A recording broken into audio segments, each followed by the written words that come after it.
Anak!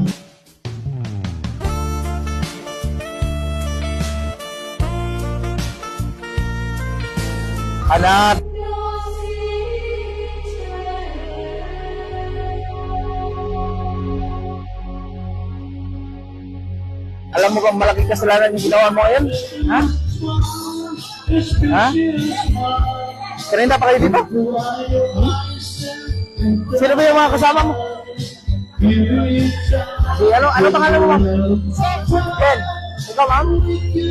Len. Saka ikaw, ano pangalan mo? Ha? Louis.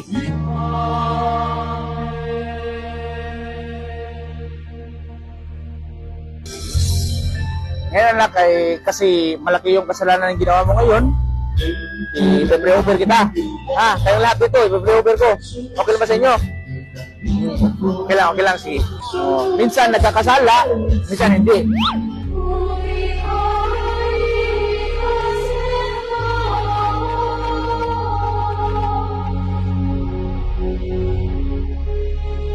Magiging mabuti yung relasyon nyo, magiging healthy in the future. At saka, alam ko naman anak na magiging mabuti yung ama. Maraming salamat sa inyo mga anak. Aalis na ako, ha? Huwag kang pakabait ka dito anak, ha? Huwag mo lang gawin yun ulit kasi may partner ka na. Diba? Huwag ka tumingin sa ibang bahay kasi makasalanan yun. Makasalanan yun. Sige, alis na ako anak. Maraming salamat sa inyo.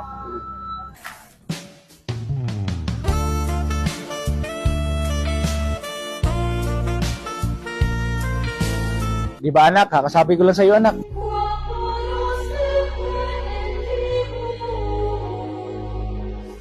Naiintindihan ko naman yan anak. No, naiintindihan ko yan kasi tayo mga lalaki, mga mahinang nila lang, di ba? Naiintindihan ko na yan. Sana nga anak na wag kang pag may dumaan na talagang babae dito, pipikit ka na lang. Ha? Pikit ka na lang.